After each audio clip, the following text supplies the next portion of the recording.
Hi guys, welcome back. We are here to do your update for December 2020. I can't believe I'm saying this. Now, this has been a very unique year. A lot of what's going to come through is going to be very unique this month. I'm here to guide you through that process and into 2021 and beyond.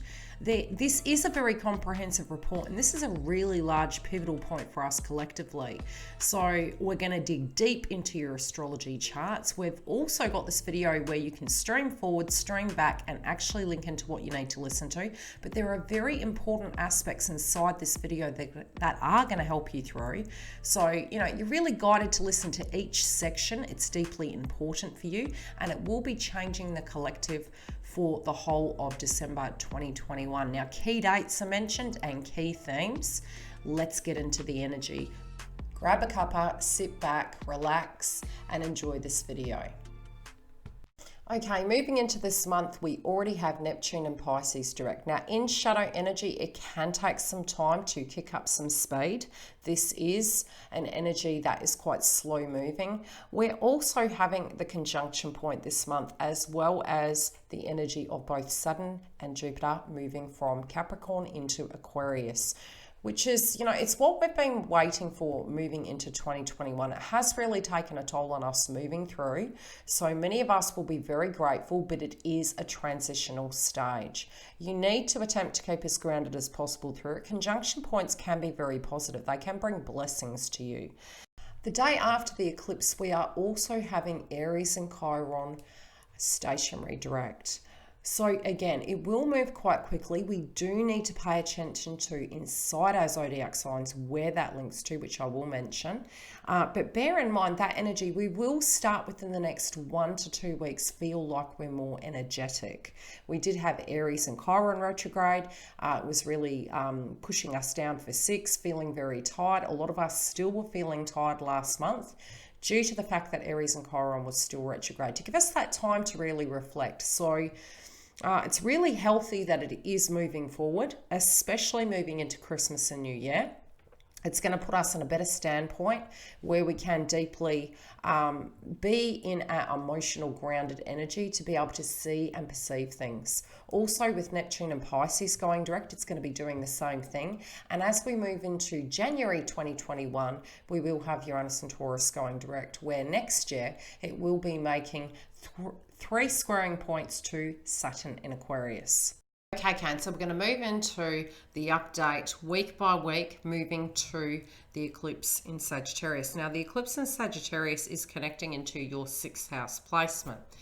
You also have, with the axis of the North and the South node, you have Sagittarius in your 6th and you have Gemini in your 12th. Interesting combination.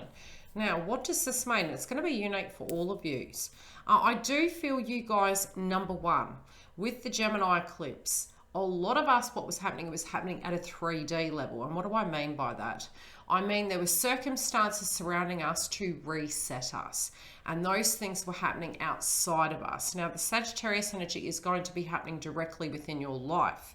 And that is a 6 to 18 month kind of transit. So even the Gemini eclipse, you can refer back to that. And much of that will link to the house and your transformation that you're going through in the next 6 months. So refer back to that video. I'll try and remember to link it in the information box above. Now, in the first week, it is one of those weeks where we're kind of pulling things together. You do have a lot of 6th house placement, and at the beginning of the month moving in, we have Mercury entering Sagittarius. So already your thoughts, the things you're thinking about health, expansion, how it's affecting your health. Have you been in alignment where you want to be? Where do you want to reset that to? So there's a lot of concentration on that area. We also on the 2nd and the 3rd have the moon transit in Cancer, which is your 1st house placement, which again, it can be you and how you feel about things. And you may be feeling more yourself on those days, but uniquely, this is where both Cancer and Capricorn, very similar to where those nodes were previously to May, can bring some old energies up. So if there's anything to do with your connections at work and your connections with family, those situations inside your life can be playing out around the 2nd and the 3rd. And also on the 4th.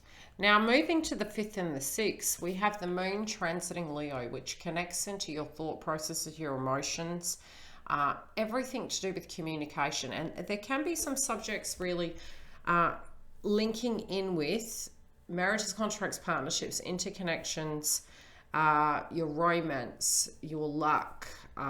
This can be children as well. So there can be subjects coming to a threshold where you're looking at the bigger picture. But whatever this thing is that's going to play out around these 2-day pockets between the 5th and the 6th, it's information gathering. You're trying to move forward, information gathering.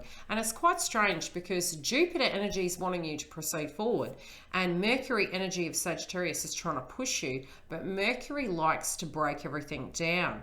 But there can be this urgency where we're pushing forward and feeling like they're just not matching. So, just pause in the first week, try and be gentle with yourself and understand that as we do move to the 7th, things can start making sense. You can really be rationalizing things. Now, Neptune and Pisces went stationary direct on the 29th. So again, it does make sense that some of these things won't make complete sense right away. It takes a little bit of time to start moving. So when it comes to our hopes and dreams, what's delusional, what's not. Gemini in the 12th, we're looking at our psychology, we're looking at all those things we've been ratting over in our mind and trying to come to terms with, and it can be overload of information. And I do sense with both the 12th and the 6th, the need to really look after yourself. That yes, these hopes and dreams are deeply important in your career sector, should have some real forward momentum this month, especially moving into 2021. It's not burning yourself out. You really do have to look after your health moving forward.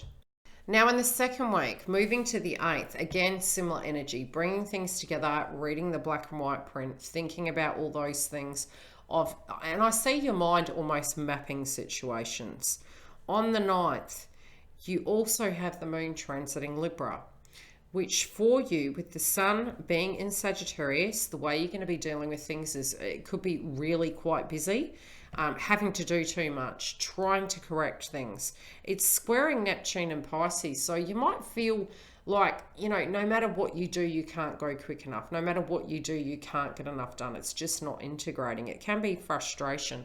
9th house is almost that desperate need to, tap out and get away, go on a holiday, go and do something other than what you're doing at the moment. But what you're doing is attempting to bring the balance. So if you're telling yourself nothing you do is working, again, it can be an energetic lie. It's due to the fatigue energy. And that pretty much is going to resonate, I would say, till about the 12th. However, between the 11th and the 13th, we have the moon transiting Scorpio. And then it moves over to Sagittarius, where we're moving into that eclipse energy. So with the moon in Scorpio, let me look at your chart. We had that coming at the beginning of the month. So again, subjects to do with children, romance, and luck, they can be coming up where your emotions are coming up about those things. It's coming to a pivotal point. Sagittarius is asking you to look at the health of those dynamics. Does something need repairing? Can it be repaired? What is the health of it? Did it impact your health? And looking at the rationale between what you've been hiding inside your psyche, linking to these areas. I feel also on the same day of the 13th, we do have Jupiter in Capricorn conjunct Saturn in Capricorn. And with, like I mentioned, the axis of Saturn and Capricorn in the previous nights, it's sort of replaying out at this point. And we're looking at, your situation inside your interconnections. And it's really going to show you, with all of that heavy responsibility, where was the growth in that? It's almost like something coming to a head, and it's like, the pressure of that is everything that you have done, and we can only really control what's on our side of the fence. We can't very much control what's on the external. So it could be a major epiphany where you're looking at it going, okay, I'm attempting to mend these fences with my marriages, contracts, partnerships. Also taking accountability where there wasn't accountability, but it's in Capricorn energy. And I do feel it's going to be almost like a writing on the wall situation where you're having an epiphany moment of going, okay, I can either continue to do that or I can't, or I've done the very best I can. but something has shifted and changed. But something's coming to a pivotal point linking to those areas for you individually. Now on the 14th is the eclipse energy. We also have Venus in Sagittarius sextiling Jupiter in Capricorn. Now, what I'm saying here is, accountability again, your reputation, something to do with that. But it does feel like a reprimand. When I say reprimand, it feels like a 360. So something in this to do with all the efforts you put in with your growth and your accountability is going to reward your connections, and that's sort of now a self-esteem based energy. I'm seeing that you're pouring energy into that of what you feel is relevant for you to grow, and you're just placing the energy in the correct order. Now the eclipse connects to your 6th house placement, and we really do need to, at this point, look at both Gemini and Sagittarius. Gemini is in your 12th, Sagittarius is in your 6th. Again, you can look back to May 2020 and see some situational shifts that didn't quite go according to plan, and these things can be rectified or transformed now. You can also look back to May, as I mentioned, what was transpiring around that time, and also further back, 2001 and 2 and 1984. Old hopes and dreams can come back, and it's also about growth. It's also about connecting in with like-minded energies, hopes, dreams, plans. But this is going to be quite large, and by the time we get to the conjunction point, this can be hugely beneficial for us. If there were health-related dynamics that were playing out, this again can be a 360 where we can transform it and turn over that new leaf moving forward over the next 6 to 18 months. But again, psychology and the body and stress levels, managing those things that can assist with that transformation. Now the day after, on the 15th, we do have Aries in Chiron stationary direct. Now this connects in with your 10th house placement. We also have the following day, on the 16th, we have the moon transiting through to Capricorn. Now, energies to do with your relationships, your contracts, your partnerships, again, another conjunction point is coming. And it's how they're all merging and connecting in with one another. We also have on the 17th, Saturn entering Aquarius. And then on the 19th, we have Jupiter entering Capricorn. And this is where the conjunction point is meeting as we move forward. Now for all of you, Aquarius will link to your 8th house placement. And this is where you're going to learn how to bring everything together, healthy give and take, what to work with. It can be life, death, money, legacies, leaving something behind. It can be wills, inheritances, but it's where we learn how to interact with situations. It's not a one street kind of way.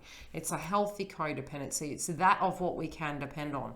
That can be the interest gained from our banks. It can be daycare for, our kids if we need to go to it, things like that. So that's an example. And yes, I know we're in very uncharted territories at this point in 2020.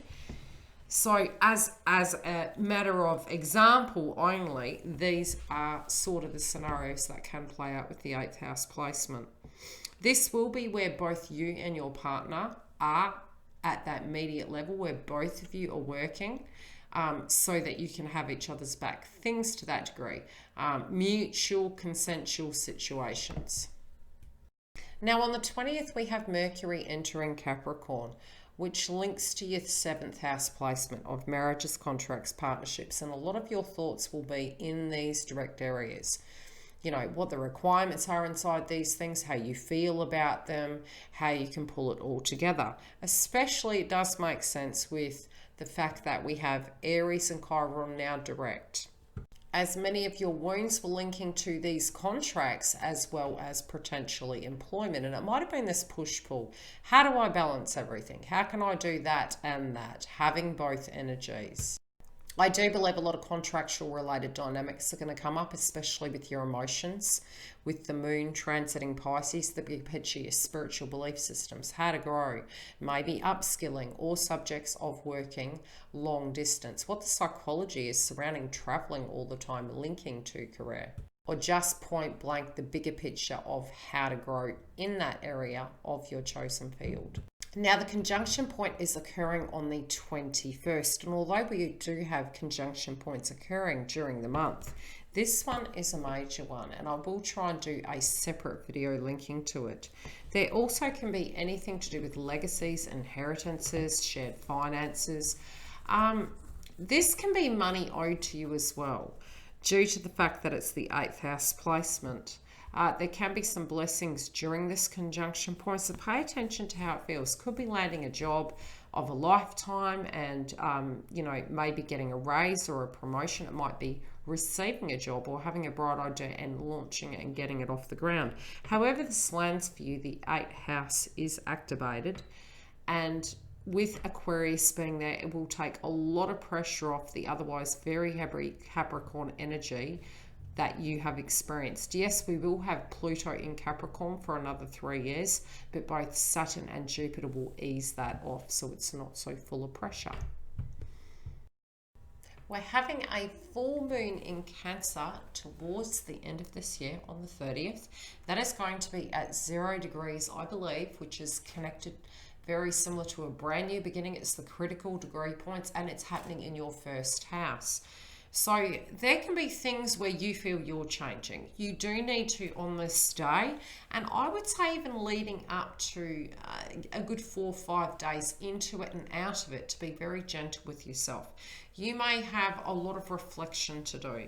It also can connect in very differently, which towards the end of this video, I will discuss ways you can ground yourself, subjects that can come up.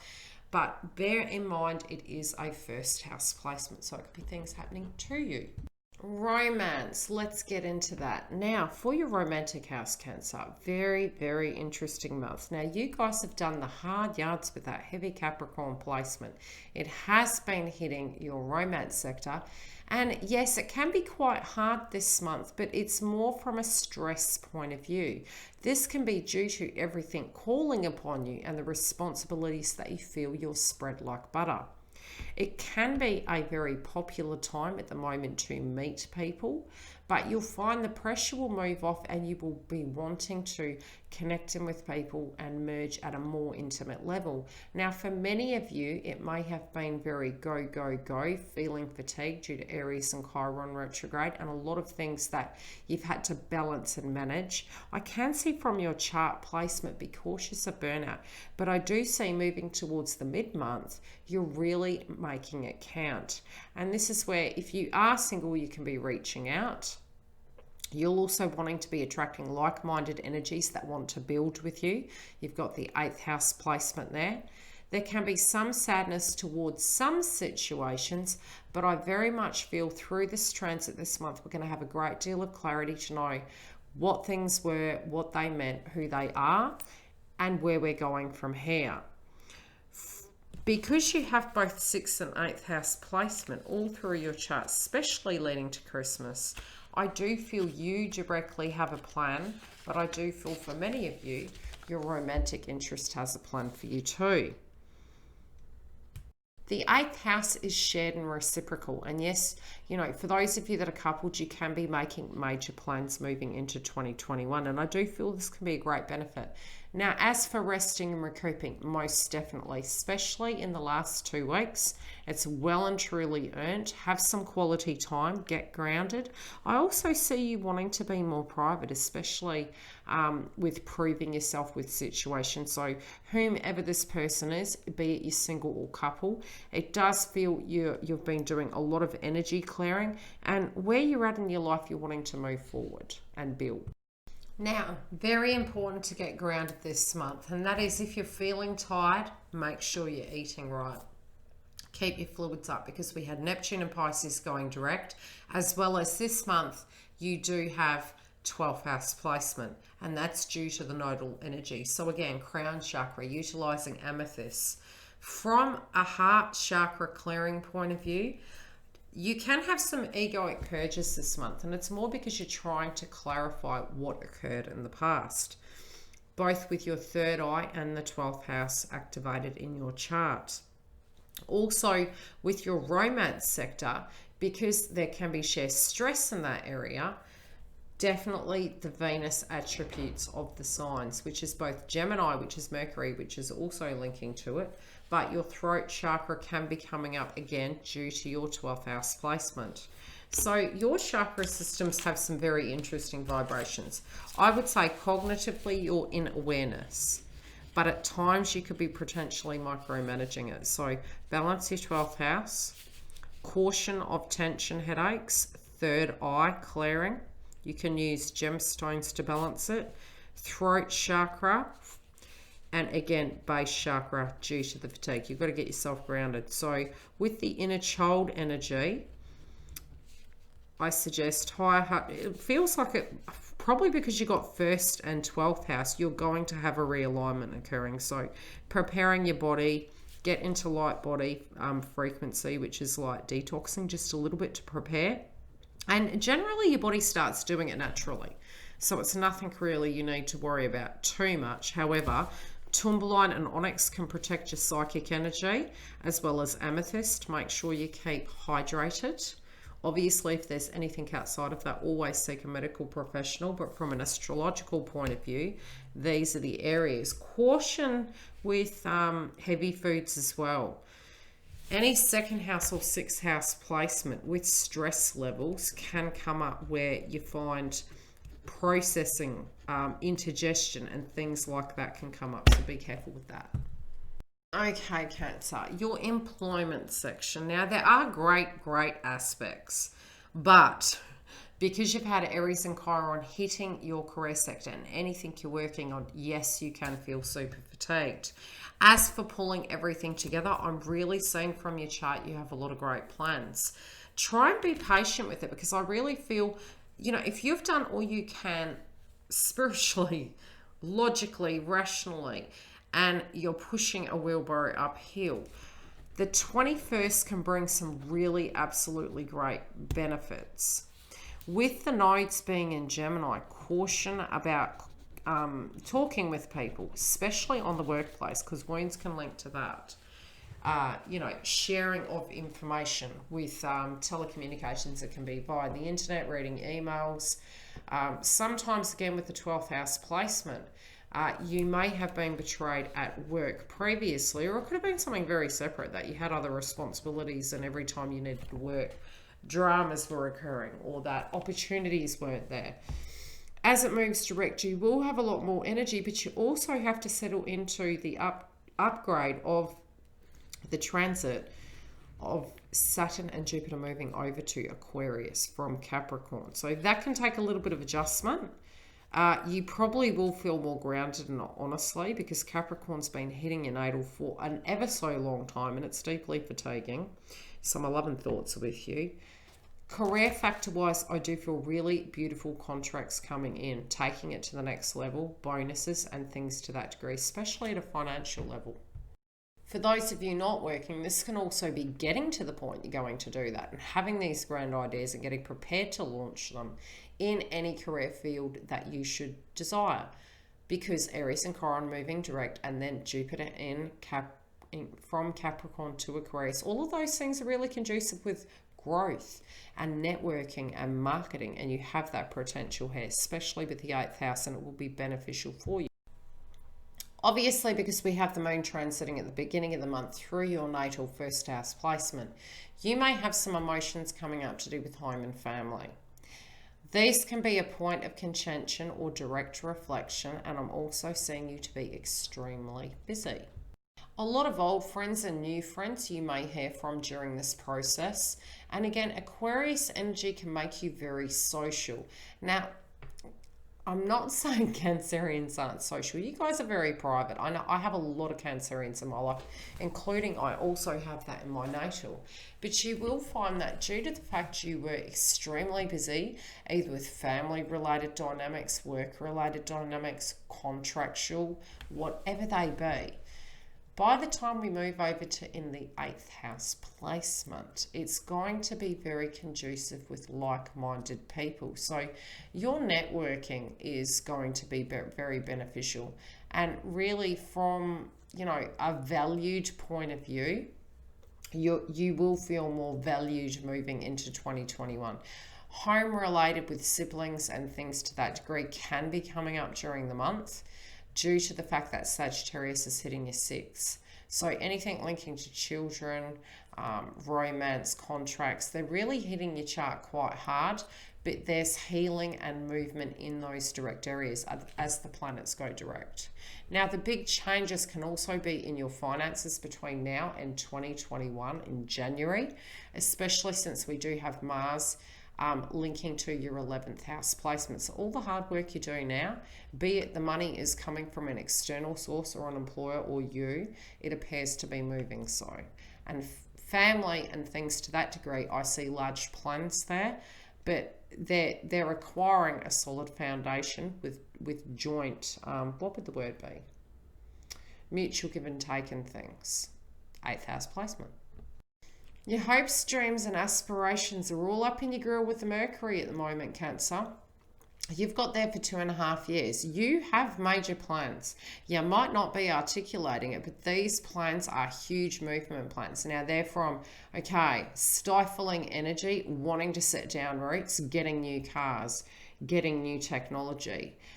You're thinking about it and you're working out how you're going to do it, but it is coming to you, and it's accidentally almost like you're going to manifest it. So some of these big ticket items that you're wanting with the 8th house placement and the 12th house can be quite large. Also, your guides are directly communicating with you, but you're not listening. So there can be synchronistic messages they're sending to you, and you could potentially be blocking it out. As you adjust into that, you have had that placement there for 6 months now, roughly. It should ease up. If you need development in that area, feel free to book a reading and I can help you with that, or ask a question. Feel free. Some of you are really just wanting to go, and I'm seeing with the 9th house placement, it's like responsibilities. Want to hit the road, responsibilities. And I just keep saying that. It's like, and I feel it's like wanting to shake it off to feel lighter, whatever that means to you. I do feel you could have a brief holiday, and it's a well-earned one at that. Now, honestly, many of us, either in our lifetime or during 2020, we have witnessed the passing of many people. Some of it has happened in our families, in our circles. It can be friends, it can be lovers, loved ones. However it directly relates, and even an observation of such is profoundly moving. Some of us may look at these individuals and wonder how we can move forward. And you know, the way we can directly look at it, a lot of times, especially since you do have Aquarius in the 12th, there can be your guides speaking to you relating to that you're not a black sheep. And it's an odd statement, but it's what's coming through to me psychically. That you are tribe, that's what I'm hearing. You are part of a family, you are important, and they want you to know that they're there. That's what I'm seeing. Now, the one way we can look at this moving forward is to, and that's for all of us, to kind of, you know, take stock of what's happened, number one, and especially because we are having the moon in Cancer, which is your 1st house placement, and we have Aquarius in your 12th house. It's just taking a moment for yourself, lighting a candle, and light one for yourself, Cancer, because you know that this has been a tough year. You guys have had a tough, easy 10 years, I would say, with the placements you have had. So, you know, write down a note to yourself about all the things that you need to let go, and it can just be releasing it. And take a moment moving into the new year. Just be open to the new. No need to set intentions. Sometimes when we fixate with intentions, we can block blessings. And think about those people and let's make them proud moving in. Wow, Cancer, we've made it to the end of 2020. This has been a very long transit for you guys, and I can directly relate. I've got Cancer in my placement. So my love and thoughts are with you. Please have a very Merry Christmas and a Happy New Year. Get grounded, look after yourself, take the well-earned break you guys have well and truly deserved. If you do need a booking, the link is below. Please subscribe if you haven't, because we have a lot more content coming in 2021. I've been working over the last 3 months on all the new stuff that's coming to you. I will see you during the month. Have a wicked time. Please tell me how this all relates. Love and light.